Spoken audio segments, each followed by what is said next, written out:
True peace, Kens. Hi everyone, welcome to Gray Matter, the podcast from Greylock, where we share stories from company builders and business leaders. I'm Heather Mack, head of editorial at Greylock. Today, we're rebroadcasting our episode featuring Ariel Investments president and co-CEO Mellody Hobson. Mellody spoke with Greylock general partner Reid Hoffman as part of our iConversations speaker series. Enjoy. So hi everyone, I'm Reid Hoffman and I'm happy to welcome you to iConversations, Greylock speaker series where we chat with iconic figures across tech, finance, media, and culture. Today, I'm thrilled to have Mellody Hobson join us. Mellody easily stands out as a leader in each one of the categories I just mentioned. She's nationally recognized voice on financial literacy and has been named one of the Time Magazine's 100 most influential people, although to me that's probably 10 most influential people. She is currently the co-CEO and president of Ariel Investments, where she has worked since she was a college intern. Ariel just announced a new initiative called Ariel Alternatives, and Mellody was recently named chairperson of Starbucks Corporation, making her the first and only black woman to chair a Fortune 500 board. Progress is slow, but hopefully inevitable. Mellody is always a trailblazer, so I'm so pleased. She's also director of JP Morgan Chase, previously served on the boards of DreamWorks Animation and Estee Lauder. Mellody is also deeply involved in philanthropy, arts, and education. Last year at her alma mater, Princeton, Mellody established Hobson College, which is the first residential college at the university named after a black woman. Mellody, thank you so much for being here today. Thank you for having me. I'm excited to talk to you. There's so much I want to talk about today, but let's hear a little bit more about how you got to where you are now. Like, by all accounts, a bunch of our mutual friends from our kind of a whole network together. You've always been very driven. Since elementary school, you've stood out amongst your peers for your level of focus and determination, and you retain that reputation strongly to this day. Tell us about your upbringing and how that set the tone for your professional career. Well, I think that we all are a composite of a lot of people in our life, and I think my upbringing speaks to that and has a lot to do with who I am. I'm the youngest of 6 kids in my family, and in my family I'm really young. My siblings are a couple decades older than me. I have 4 sisters, and I had a brother who passed away. And so growing up in that way, I was technically an only child, because they say if you have more than 5 years between you and a sibling, and my closest sibling to me had a 9-year difference. I think that's very, very important because my siblings had a very different path. My mom was a single mom, and she worked extraordinarily hard, but often struggled to make ends meet for us.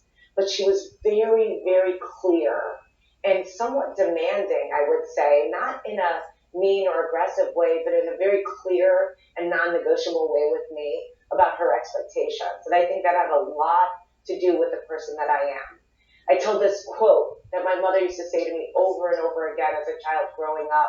She said, "Be the labor, great or small, do it well or not at all." And that just was drilled into me. It didn't matter if I was doing dishes, washing a floor, studying for a test. She expected me to go all in on everything that I did or not to do it at all. And I think that very much framed how I think about my work and the effort that I put into things. The other thing that my mom did was, starting when I was very young, she didn't think that you should sleep past 6 a.m. She worked really, really hard. And she said, if you're sleeping, the world is passing you by. And so that had a lot to do with me wanting to wake up early and attack the day, because I felt that that would give me an edge on other people if I could wake up earlier and get more done. So these crumbs of a person became big pieces of me, and I think that had a lot to do with how I attack things. And my focus, lastly, I think was a function of circumstance. I realized that the way that I could have a better life was to exploit every educational opportunity that was given to me, because I said education is the one thing that cannot be taken away from you. And so as a result of that, I was like a laser. I'm not easily distracted. I can be in a beautiful day, sitting in a room with lots of windows and not look out the window if there's something I have to get done. So I'm really, really grateful for that level of concentration that I've had actually since I was a child. And actually, we're going to get into some of the current and really important work in a bit. But actually, I know you've been working really hard, and that's moved you from 6:30 to 4:30. How did you move from 6:30 to 4:30 getting up in the morning? Well, it's actually 3:55 now. It just keeps creeping because I give myself a few minutes to wake up. But it was really the 6 o'clock was her sort of benchmark that, even on a weekend, even during vacations. The 4 o'clock for me just became, my brain works really, really well in the morning, and I really enjoy and appreciate the quiet time. And so I feel like I can get a lot of things done. Yep, makes total sense. So we're going to get to a number of the hats that you've done in the span of career, board member, educator, philanthropist. But the constant's been the role as an investor. What drew you to the financial world, and how has it captivated your attention, including all of your innovations in the last few years as well? They say the average American has 11 jobs in their lifetime, and I've only had one since I graduated from Princeton in 1991. What drew me to the financial industry was my basic desire to understand money. And that desire to understand money was an outgrowth of how I grew up, where money was at times very, very scarce. And I know my story is not different than many other people, but I did feel like I wanted to be solutions oriented even as a child. And I didn't say have a lot of money or make money, I said understand it. Because I thought if I understood it, then I wouldn't perpetuate the circumstance that I was in. And so I feel like I had a calling, like something was pulling me towards the financial services industry, because that's where all the discovery would occur. And so I don't think it's an accident that I work in the investment business, and I don't think it's an accident that I've done this for as long as I've done it, because I think it's very much for every action, there's an equal and opposite reaction. It's a countervailing force in the experience that I had as a child. My husband says whatever happens to you as a child really sticks with you because you don't have the advanced reasoning skills. So I can tell you, when you're young and you have no control, being evicted or having your phone disconnected or lights turned off or your car repossessed, it creates a tremendous amount of anxiety. It's very, very unsettling when you don't know where you're going to go, which is why I have so much empathy and why I really do feel an obligation to work hard for people who find themselves in similar circumstances, especially as a fallout of the pandemic. And so that sense of insecurity drove me to the security of knowledge, and specifically around finances. Yeah, well, and it's part of the tales of you and folks who've gone on heroic journeys is to encounter serious challenge and then meet it, right? Kind of shape it into driving who you are, and that's been part of what's amazing. So you joined RL, college intern. What was the organization like when you joined, and where is it today? It's so funny when I think about those days. So we were small, so tiny. At the time, I think technically I was the 19th person, but when you look back to then and you jump forward to today, I think only 3 of us are still there. John Rogers, who founded the company as the first minority-owned investment firm in the nation back in 1983, my colleague John Miller, who is one of our co-portfolio managers, and then myself in terms of the old guard, which is, crazy to say. At 51 years old, I'm the old guard of the company, but that is in fact true. We were tiny. We had, I think, somewhere in the neighborhood of maybe $1 billion under management. We were in a tiny little office, really close together, but there was so much joy in that work and that time. I mean, it felt like we were all founders of the company. I think we all had this founder mentality, even though John technically had started the company. There was a great sense of teamwork, camaraderie, and belonging. I think it's something you know a lot about in Silicon Valley in terms of that startup environment. I joke about the times that someone would bring in day-old Entenmann's because they lived next to the Entenmann's outlet store, and they would bring us day-old Entenmann's, and one roll we'd graze on it for the entire day. That's how small the office was. Today, we have 107 people. We are based in Chicago still. We're in the Aon Center there on the 29th floor, but we also have offices in New York on Madison Avenue. We have a new office that's opening in San Francisco after the pandemic. It's finished, but none of us have actually worked there. We have people in Australia. We have an office in Australia. And we've really grown into a really unique and wonderful culture of ethnic diversity. There's something for everyone inside of Ariel, and that's really, really exciting to watch and to witness. We manage about $16 billion, a little more than that, maybe close to 16 and a half right now. Markets have obviously been very strong and good to us. Performance has been really, really strong for especially our flagship. David Rubenstein is the one who taught me that as goes the flagship goes the firm. So you always want to make sure the flagship is doing very, very well. And we have just a core group of dynamic leaders that are making things happen on a day-to-day basis. And it's incredibly gratifying for me to see the stage of our company really grow into what it is. It's category defining in many very important ways. So let's dig a little into your relationship with John Rogers, the founder you just mentioned, and he was a mentor to you early on, and now you're co-CEO of the firm. Can you share a little bit about that? Crazy. I will tell you that. So in the beginning, when I got hired, I was like this pipsqueak. I used to call myself John's grasshopper. So my job was to do whatever he needed to get done. Obviously, as I grew up and evolved inside of the organization, I got harder and harder, more significant work to do. But literally, I was an intern originally. I worked at this firm between my sophomore and junior year. And between my junior and senior year, he helped get me a job at T. Rowe Price. And then I came back. The year that I was the intern, John used to go and sit in McDonald's on Saturday mornings and read the Wall Street Journal, the New York Times, Barron's, Crane's, the Sunday New York Times on Saturday. He had this pack of newspapers, the stack. And I found out that he would go and do that every Saturday, and I'd go sit next to him, get the exact same things, and just hope that he would talk to me. I know it feels a little stalkerish.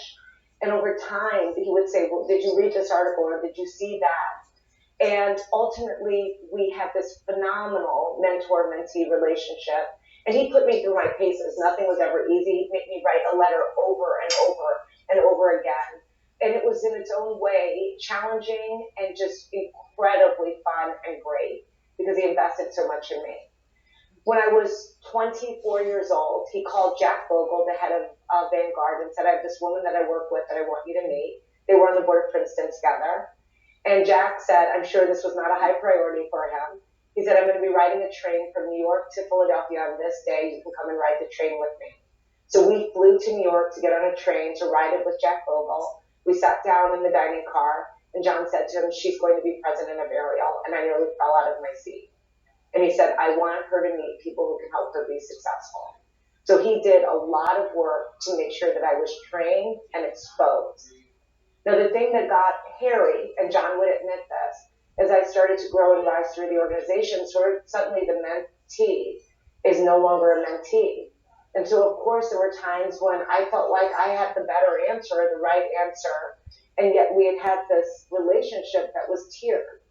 I became president when I was 31 years old and had that job running the firm, basically everything outside of research and investing, until 2019. For almost 20 years. And so ultimately, as our relationship evolved, we became co-leaders. It had moments that it was very, very hard, but we always, in our toughest moments, John said something to me that I've never forgotten when we would disagree. He said, we both disagree on this issue, but the one thing I know about you and I know about me is we want the best for this company. We just have different paths. And once I recognized that, our disagreements became easier.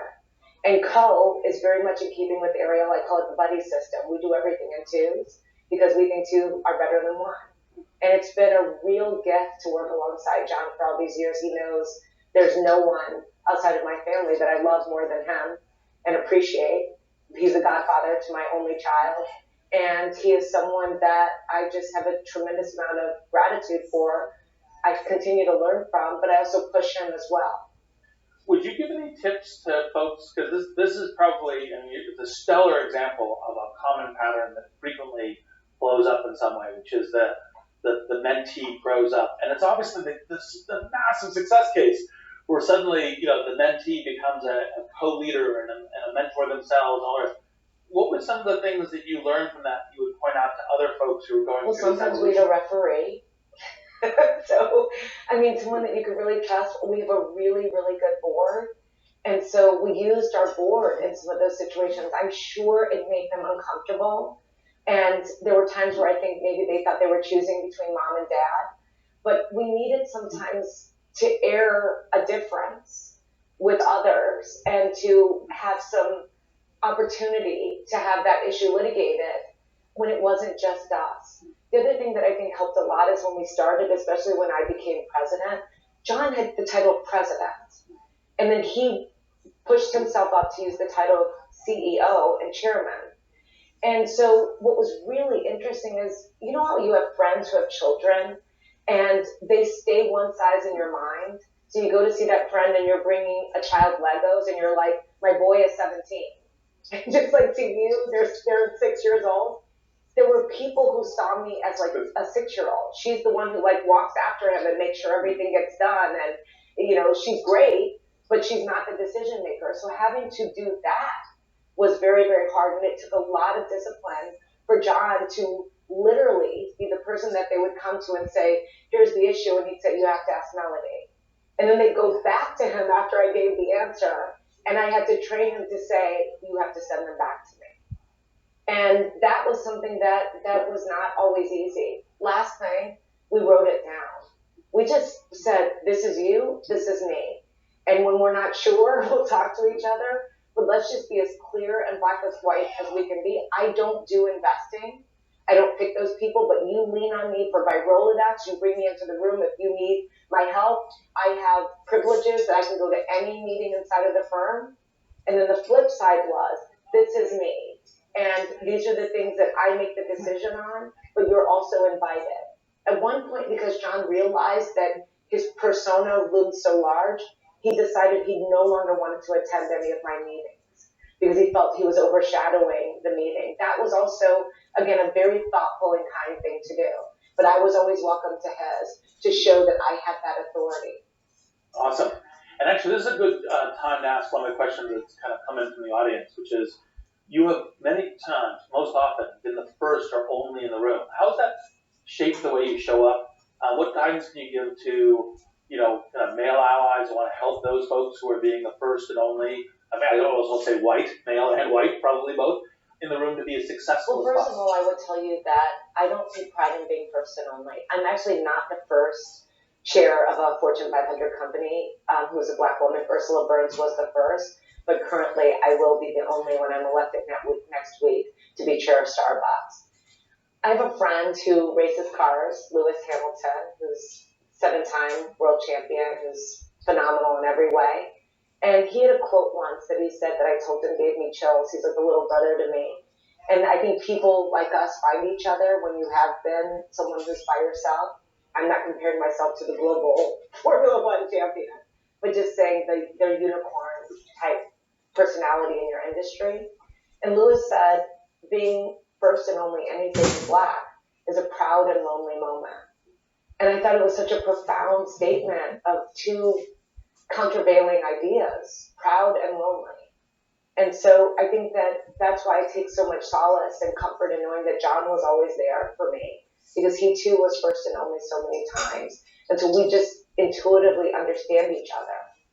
I think that it also puts a lot of pressure on you because you recognize that if you blow it, no one like you gets a chance. And by being first and only, you're breaking someone's mental model. They have an idea of what investment person should be, do, look like, etc. And they meet me or people inside of our firm, and they have to readjust their expectation. And I can physically see it happen with people sometimes, where I can see them look at me and almost tilt their head and readjust because I can hear their mind saying, oh, well, this is interesting, or, oh, she's smart. And I say that with humility. So really understanding and owning the fact that you could shape a person's opinion of all the other people who are going to be like you behind you is heady and heavy. But I'm up to it. And I tell my colleagues all the time, yes, I'm not in a field picking cups. This is not hard relative to what people who came before me had to do. And so I will take up that challenge and that responsibility and recognize all that is at stake and do everything I can to exceed expectations. In terms of what others can do in the room, is there are so many verbal and nonverbal cues that happen in those moments. The one that I talk about all the time is the number of times people will not actually make eye contact with me. And you're just like, there's something uncomfortable for them. I can see it, even though they'll tell me how terrific they are and inclusive and make all these things with diversity, but their eyes keep averting. And so I would just say is you try your best to see where your nonverbal cues are. You could ask women in your life, do you find me doing anything that is off-putting? or does not suggest that I am as inclusive and concerned about you as I believe myself to be. Last thing I think is those individuals can just make sure there's more than one. Let's not have onlys. I always tell people, first and only is not something to be proud of, and some Black and Latinx people are. I want to be first of many. And so having other people in the room is something that I think is really important. I'm fishing for something on my desk because I got a note today from someone, and it was just so profound that I brought it out to read it to my husband a few minutes ago. We're building this office in San Francisco, and I got a letter from the architect that did our office. And he wrote me a letter saying how, wonderful it was to just design the office together, etc. And then this is a paragraph. It's a personal, note. On a personal level, meeting with your team for the first time was the first time in my 35-year career where people of color outnumbered whites around the conference table for a kickoff meeting. And I smiled in a way that was unexpected.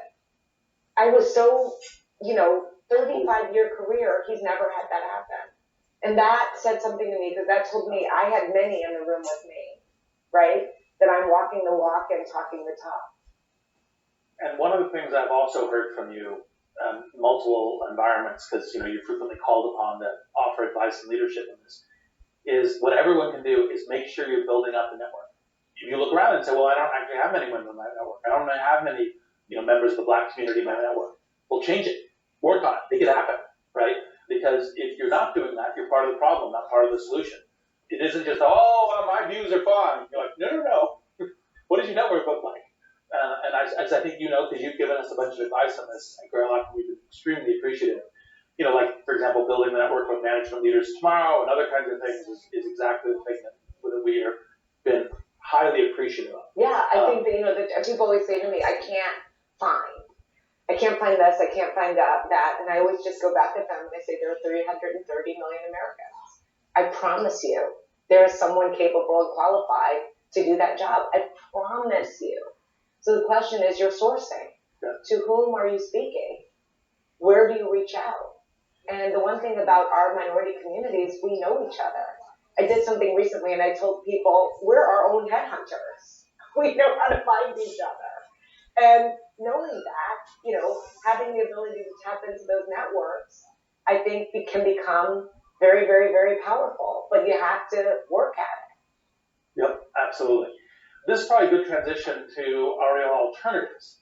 What do you hope to accomplish with this new initiative, and what makes a private investment an effective? We're doing something we've never done before, but we're super excited about it. So Ariel Alternatives is our first foray into private equity, but we're doing something very, very different. In a long-dated fund structure, we are going to scale sustainable minority-owned businesses by bringing two things together: capital and customers. John Rogers is the person that kept saying to me over and over again for almost 30 years, when people talk about minority business enterprises, they over-index to capital. Capital is important. When we hear access to capital, and of course in Silicon Valley, you know this all too well. But John would say access to customers is as important, and maybe even more so. Because I can promise you, if you have a fist full of receivables, JP Morgan will lend you money. So this idea of bringing capital and customers together was something we said we wanted to do. And we want to scale these minority businesses that will become tier 1 suppliers to Fortune 500 companies. So many companies have made these pronouncements and announcements about having more diverse suppliers, more diverse vendors, etc. We're asking them, by virtue of doing what they already do, their corporate spec, recycling all of that to create more impact in scaling large Black and Latinx businesses. Now here's the problem. The problem has been what we call the scale challenge. 95% of minority business enterprises in this country have less than $5 million in revenue. 95%. So the Fortune 500 companies out there that want to do business with minority businesses have that scale challenge. Right now, 2% of Fortune 500 spend is with MBEs. That represents about $125 billion a year. And yet, these companies are saying they want that number to be in the neighborhood of 12 to 15%, which means there's $1 trillion opportunity without the scaled organizations to meet that opportunity. We are going to create those businesses. So we're going to target middle market businesses between 100 million and $1 billion in revenue over the course of a decade by maybe 6 to 10 platform businesses and scale those businesses. Now, one thing you're probably thinking, it is true, they may not be minority owned when we buy them. And this is novel. I had one private executive say to me, well, you're just buying white businesses. We can buy white businesses. And I said, but we can't. We haven't been able to do that. So we'll buy these middle market businesses, install and add to the C-suite with Black and Latinx talent, have a majority minority board, have exceptionally diverse workforces throughout the organization, give everyone ownership in the business from the rank and file to the top of the house. Whenever a growth opportunity occurs, domicile growth or new divisions in underrepresented communities in order to leverage the economic impact of those businesses and ultimately create a ripple effect while first and foremost chasing returns. Because without returns, none of this works. What are we doing? We're doing what's in the DNA of Ariel Investments since our beginning and what we are as a firm. Everyone owns shares of our business. We're exceptionally diverse. Our senior leadership team is exceptionally diverse. We have a majority minority board. Everything we've done, we're actually going out into the world now and saying we're going to scale that for large impact and ultimately being able to narrow the wealth gap in this country. Yep, and this is, by the way, for people that missed it, the reason why you're getting up at 4 in the morning in order to make this work. What's the reception been like so far for our little firm? It actually has been something we've never seen before. So that's actually really crazy. Within 48 hours, we had 600 emails. Now it's thousands. And we've seen people nodding along because they're saying, you're right, this is and my joke here, white space. This is the place where no one has ever been before. And you're going at it in a way that we get to leverage what we already do. And so that is something that we think will make a huge difference over time. Yes, it's part of the things that you and other leaders have taught me is say, look, the fundamental thing, you want systemic, social justice, economic change, economic opportunity, that's key. And I think this is going to be one of the big levers. And this is what I said. I applaud all of the philanthropy, all of the things that have been done programmatically. People talk about the pipeline, all of that, all of these things are important, but we all should admit what hasn't worked in terms of we haven't narrowed the wealth gap in this country. In fact, after the pandemic, it probably has increased. And to this day, there's a lot of academic data on this, that a white person who has not graduated from high school is more likely to make more than a black person who has graduated from college. There's something wrong with that. Or if you use the statistic that you had of me being, as of next week, the only black woman to chair a Fortune 500 company, or the fact that with Tasunda Duckett and Raj Brewer, we'll now have 6 African Americans as CEOs of Fortune 500 companies, which will drop to 5 when Ken Frazier retires from Merck. 1%. As I like to say over and over again, math has no opinion. This isn't right. And so I'm for just trying something new because I don't think it's right for us to sit around and just hope for a better outcome. Yeah, no, what is it? Insanity is expecting new outcomes from the same previous behavior. Let's actually take multiple shots on goal, experiment, make it happen. So you bring up boards, and so this month you become chair of Starbucks board after having served as vice chair. What is the state of corporate boards in America?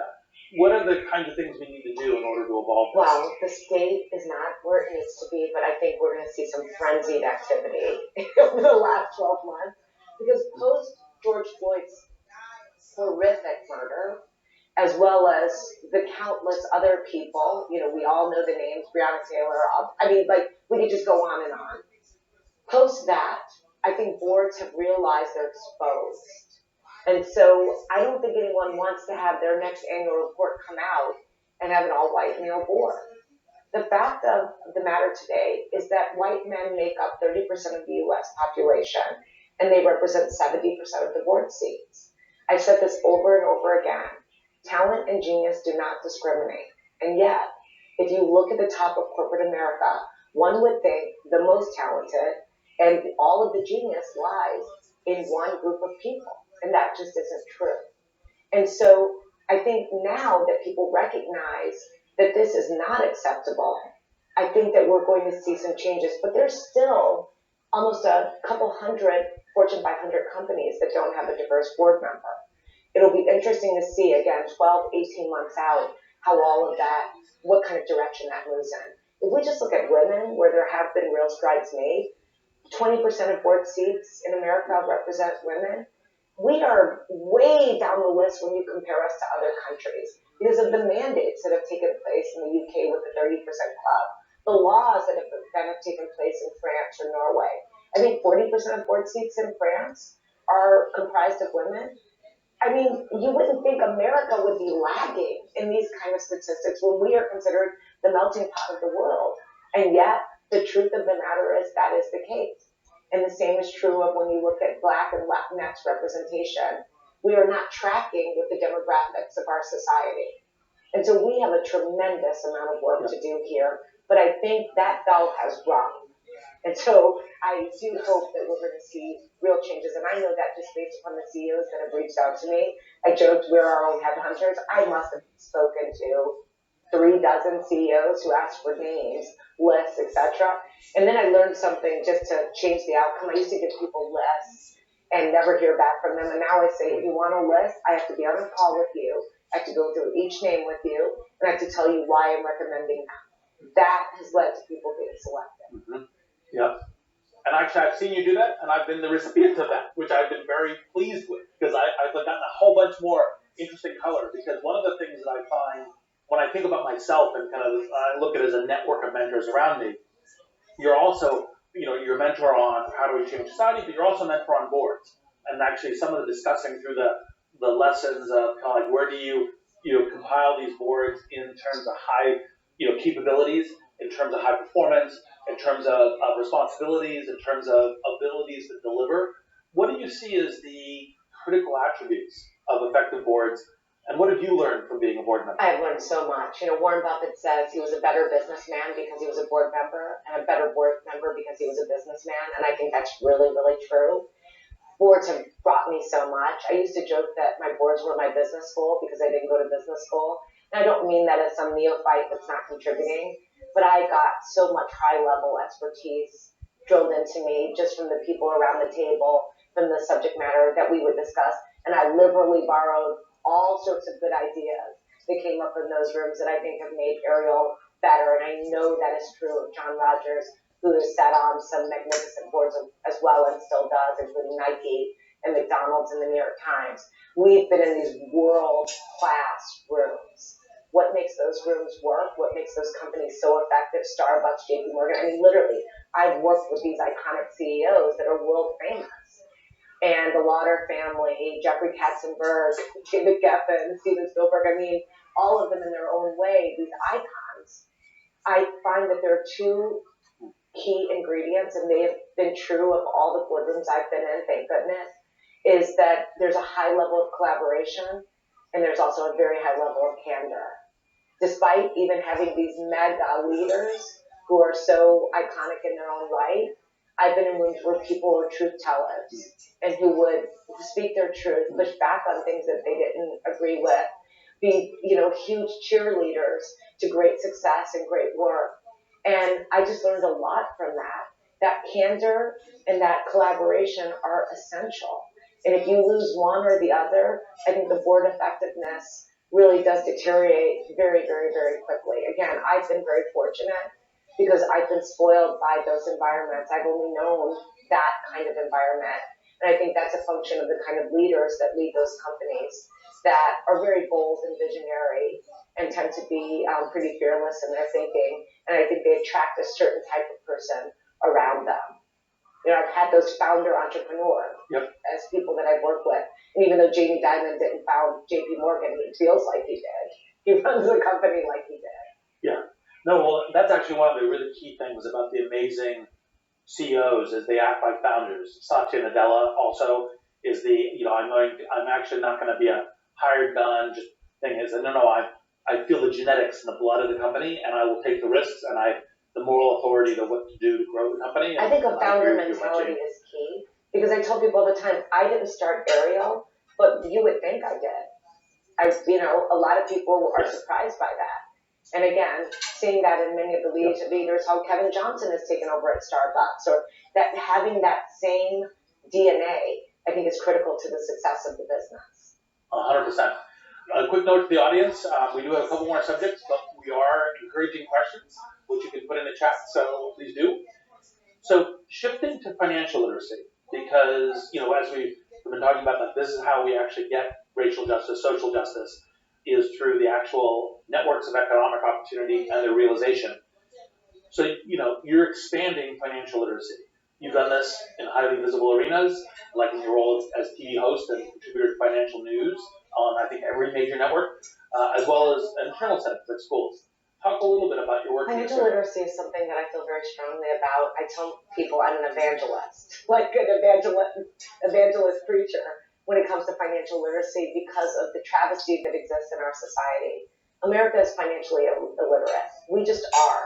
And it's a tough pill to swallow, but it is the truth. We're financially illiterate because we don't learn about money and finances in school in America, even at the highest levels of education. Maybe you took corporate finance, but you probably didn't take a course in investing, even if you went to a great school. And so as a result of that, I tell people what just boggles the mind for me. I cannot figure this out, that in high school in America today, you can take wood shop or auto and not a class on investing, which always leads me to ask audiences the same question. Who's whittling in their spare time? Who's cleaning their own carburetor? No one, right?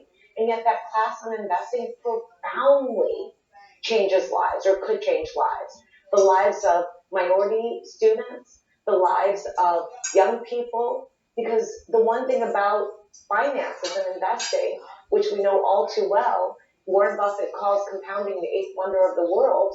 The younger you start, the better off you're going to be. You can even start with little amounts, and that can grow to be substantial. I think finance and money is a language. I have a 7-year-old girl, as you know, Reed. You've met Everest before. And Everest is fluent in Chinese because we started when she was born. I want children to start learning about money and investing at the earliest ages you could possibly imagine. Warren Buffett says you should be able to explain a stock to a 6-year-old. I actually believe that that is true. And so if we could teach the language of money to elementary school students, we could have a financially literate society. There's also an added bonus. When you teach children, parents learn. They're like, I call the kids like the gateway drug to teaching parents about financial literacy, because the kids are coming home with homework that the parents don't understand, and that ultimately can influence their financial decisions that they're making. And so this is a mission critical issue. I know plenty of very wealthy people who have children who don't understand anything about money. And I know plenty of people without any money who know a lot. And so this isn't just about how much money is in your pocketbook. It's about the fact that you must educate individuals about the decisions that they make. If we were financially literate, we wouldn't have had a financial crisis where people would have taken out mortgages that they did not understand. We would not have people taking out credit cards that have interest rates in the 25% range, or using payday lenders to bridge their lifestyle between paychecks because of the interest rates that are charged there. All of that would change pretty substantially, and we'd be better savers. Last point. America saves when things are bad, and we spend when things are good. Not the way it's supposed to work. Our savings rate goes up during the Great Recession, during the pandemic. It should be just the opposite. These are the kind of things that we need to, as a society, understand. Absolutely. And one of the questions we've had from the audience, what can we do as taxpayers and parents to advocate for financial literacy and investing classes in public schools? This one is really tough. Arnie Duncan used to work at Ariel. He ran our Ariel Community Academy and our foundation before he went to be the head of the Chicago public school system and ultimately became Secretary of Education. Arnie and I have had numerous conversations about this, because at Ariel, we started a school. We have this saying at Ariel, we've admired the problem long enough. What are we going to do about it? So So we had admired this problem. You've heard me, with my, you don't learn financial literacy in school. Okay, so it's like, do something about it then. So we started a school. We have a saving and investment curriculum. Every first grade class is given $20,000 to invest, and that money follows them through their grade school career with the kids taking over, increasing responsibility for managing the money. But Arnie is the one who left Chicago and went to the U.S. government and was in charge of the Department of Education and could not get financial literacy to be in schools because it's a states' rights issue. So as individuals, we have to go and lobby for our own children, our nieces and nephews, our godchildren, our grandchildren, whatever it might be, and really push the schools, including great private schools, to put this subject matter on the agenda. We put together a investment curriculum for elementary school students called Financial Futures, and we'll give it to anyone who wants it. It's a curriculum that goes from first grade through eighth, and we said that is to make sure that we can help move the needle in society and pass on the learnings that we've developed over the 20 plus years that we've had the Aerial Education Initiative and Aerial Community Academy. Yep, and you're so right that it should basically be mandated. Smart, thoughtful, fantastic, trained, studied people. I will say to them, how is your 401k plan invested? How much money do you put away every month? They can't answer these questions, I'm telling you. So, this isn't about race. It's not about poverty. This is a societal issue. Yep, I completely agree. So another question that we've had from the audience, which is, to be anticipated, which is, okay, so we care a lot about this. We find diversity recruiting hard in Silicon Valley tech companies. Pointers, right? It may just be work, and don't hire one, hire multiple, because then the network starts doing. But whatever the pointers you want to add. So I'm just there's so many that I'm going to write a couple of notes down here. The first one is, which I think is very, very important. It's a very basic point. It sounds a little preachy, but everything you all do every single day is hard. You disrupt and disintermediate the world. It's hard. That doesn't stop you from being successful and solving the problem. And yet, in issues of race and diversity, it goes into the too hard category for some reason for a lot of people, or they use a term that makes me crazy, which is we're, quote, working on it. I tell people I married Yoda's dad. George Lucas is my husband. And what did Yoda say? Do or do not, there is no try. With everything else we do in corporate America, there is no try.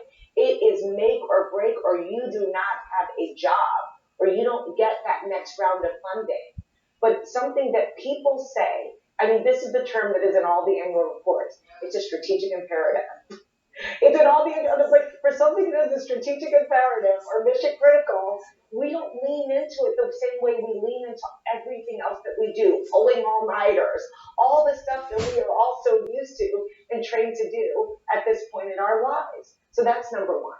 Number two, you have to have targets. This is the thing that makes me crazy. You can't hit a goal without a target. So when you ask people, what are you trying to accomplish? Just want to be more diverse. In what way? Is there a number? Do you want to track with the overall society? Are you trying to increase your senior leadership by a certain percentage a year? What's the goal? So I say that to people and then they say, well, I don't believe in quotas. I was like, there's a difference between a target and a quota. Quota is mandatory. A target is a goal. And again, in corporate America, how many targets do we have? Earnings targets, profitability targets. Let's just go through all those targets. We give estimates and ranges for, quarterly earnings. We don't hit on one number and say, here it is. So it's in the DNA of what we do already. So having a goal is super important. You get what you incent. We all know this. Incentives are hugely important. And so what I say to people is, can you be a superstar in your company, not have any diverse people in your team, and get your whole bonus if diversity is a strategic imperative? If the answer to that is yes, it's not. So stop saying it. I prefer you not to. I've talked to many leaders, interestingly, in Silicon Valley, and I don't say this to be disrespectful. They'll say, it's just not my thing. I'm like, well, I appreciate you saying it instead of BSing me that it's super important and you're focused on it. No one's confused by your priorities. So, okay, if it's not your priority, don't pretend it is and then not make progress. problems, you get what you incent. We need targets. Yep, 100%. By the way, all companies have hiring targets. How many engineers are going to hire? How many salespeople are going to hire? Hiring targets are bread and butter for corporations. Absolutely. And the thing is, you said it can't just be one. It doesn't work. It's too much pressure on one person. Then in that situation, it's like, I've heard it so many times, the stretch goal for this person, or, you need a pool of people, and it can't always be the pipeline. One thing I tell people, they're like, well, I can't find this, that, or the other. I'm like, listen, Black and Latinx, we go to law school. You could have a general counsel. We need to see some people at the top of the organization, or you won't get the best young people. At Ariel, our diversity is a competitive advantage. We get the best resumes. We get them versus our financial services peers. Project Black, thousands of emails. How can I be with you? Of people coming from great firms. Because they see, oh, she looks like me and she's at the top of the place. And so is the other guy. And I'm ambitious and I want to be at the top of the place too. Or maybe start my own business, etc. Yep. So last question before the lightning round. Given the impressive nature and span of your career, today is not obviously the first time you had to navigate drastic challenges in the market, economy, long swaths of uncertainty. What have you learned from past times of economic and cultural crisis, and how has that informed what the you do economic today? and cultural are different, even though they also are one and the same. And a lot of the civil unrest in this country is because of economic inequality. I believe that with every fiber of my being. Capitalism has to work for more people. You are in the realm of where capitalism works beautifully, and you get the benefits of compounding and your money working while you're sleeping, etc. I do too, but the rest of the country needs to have more access and more opportunity, and that is slowly occurring, but it needs to be sped up. And part of that access and opportunity has to come in the form of opportunities inside of corporate America, or opportunities to grow businesses, all which all so well. So that is something that I think those two things are inextricably linked. But when I look at the cultural issues and I look at the issues around the economy, there are some differences. On the cultural side, I've been calling this Civil Rights 3.0. 1.0 being the Emancipation Proclamation, 2.0 being the 1960s with the Civil Rights Act and the Voting Rights Act. 3.0 is different. The two prior civil rights moments were the problem of government. Government had to solve it. It was policies, it was laws, it was new rules and regulations. This time, 3.0, civil rights is at the feet of corporate America, as many things are that we didn't necessarily ask for. And when people tell me it's not at the feet of corporate America, I can tell you all the things that are now at the feet of corporate America that were never there before. We weren't having live shooter drills 10 years ago. We didn't have mental health benefits for people a decade ago. And now we have these diversity issues that they have not just bubbled up, they've become significant. And the thing is now, our people and our society are holding us accountable. And it's the viral nature of our society that was born in Silicon Valley that is making that happen. On the economic side, very different set of circumstances. And I'm actually incredibly optimistic. I'm optimistic in general, even though I think we have a long way to go in terms of race in this country. But in terms of the economics of what has happened, we've been to this movie before in different ways. America has been proven to be very, very resilient. Again, quoting Warren Buffett, he said, champions adapt. If we learned anything in the last 12 months, is that exactly is what occurs. We all adapted to a horrific environment, and we're able to still not just get the work done, not just survive, but thrive in many cases. And what I do believe coming out of this pandemic, I think we are going to be in that period that we're calling it Ariel, the roaring 20s. There's so much pent-up demand. There's so much liquidity in this market because of stimulus that I think that is going to propel a lot of economic growth in this country. I think the market will continue to be very, very strong, and I know it's been super heady. The leadership will change because I think inflation is likely to come sooner rather than later because of the stimulus. And that inflation will change where the market leadership has been because the interest rates won't be able to stay as well. So that should be good for value investors like us.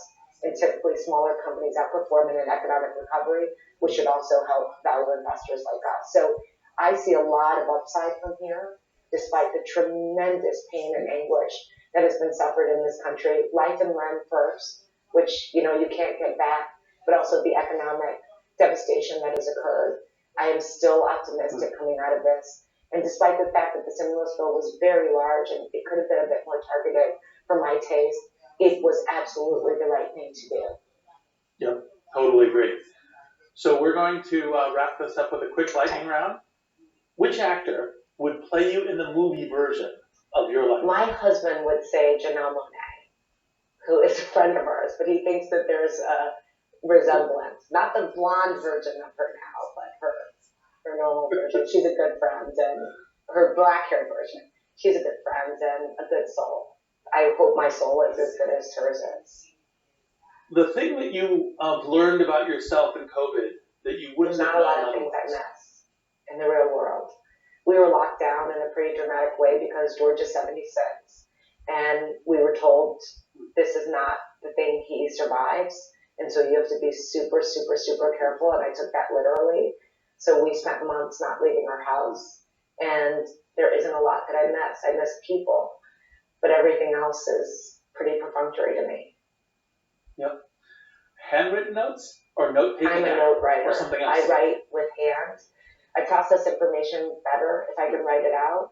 So I like taking notes. And then when it comes to written notes to people, no one runs to the bill in their pile of mail first. They run to anything they perceive to be personalized.